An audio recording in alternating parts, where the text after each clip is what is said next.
Excuse me. Yes. We were wondering if you would sign our petition to ban water from use in this country. Ban water? Yeah. It's actually a proven fact that everyone that has consumed water will eventually die one day. Yes, that is a factual statement. Yes. Yeah, but if I don't consume water, then how am I going to continue to live? Are you talking about bottled water? No, just the whole water in general. Yeah, I plan on continuing to consume water. Have you not had any water recently? Either of you? No. We're perfectly hydrated. Yes, we are. Oh, how do you maintain hydration? By drinking water. Oh, okay. Yes. Hey, we're doing it. We're doing social a social psychology experiment.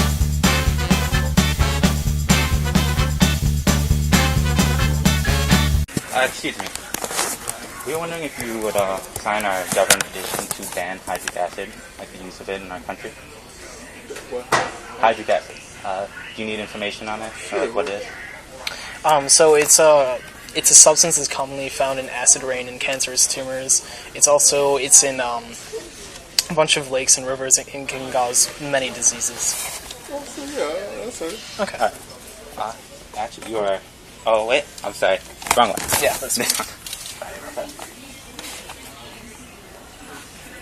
Oh. And you don't have to put your address. But... Yeah. Just name and signature.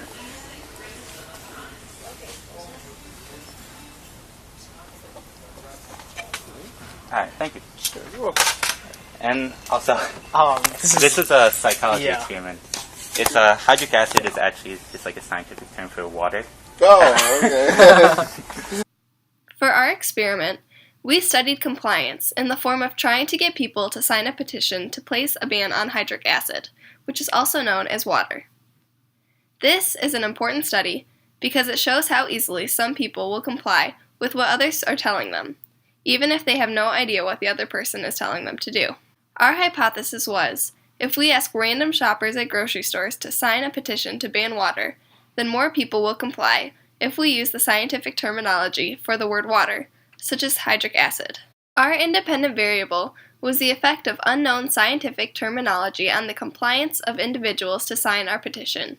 The dependent variable was whether or not the individuals complied with our request to sign the petition. The 20 participants who were asked to sign the petition were middle class, mostly white males and females from ages 25 to 50. To test our experiment, we utilized a video camera, a phone to record voices, a clipboard, a fake petition, and a pen. The first thing we did before we started filming was to set up the video camera secretly so it would be less obvious to shoppers. It was still very obvious and we got some weird stares.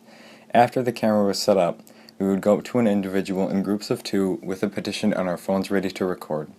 At the start of our conversation with the stranger, we would simply ask, "Would you sign our petition to ban water or hydric acid?" Depending on their response, after that, we would continue.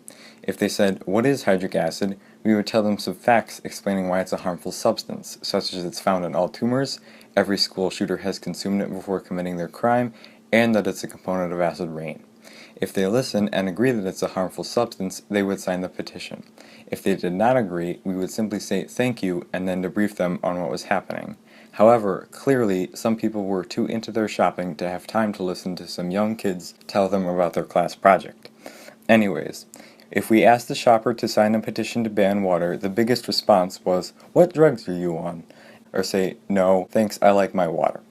And we would try to debrief them before they complained to a manager. That didn't work since people are so antisocial nowadays.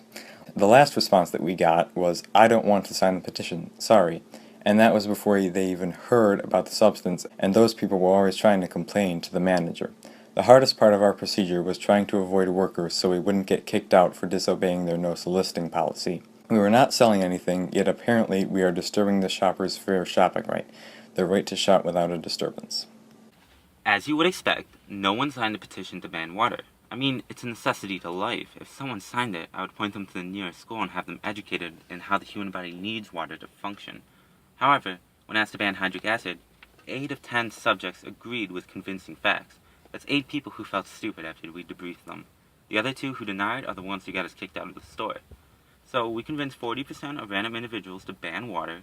Even if they were deceived, they still agreed to sign this so-called government petition. We also convinced 50% of subjects to think we were on some type of stimulant, even though we were not.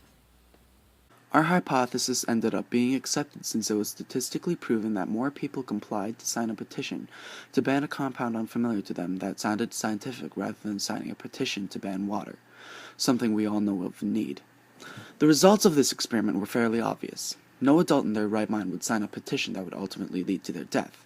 However, when you deceive a person with what they don't know, you can almost convince them to agree with anything reasonable as long as you are confident and know what you're talking about.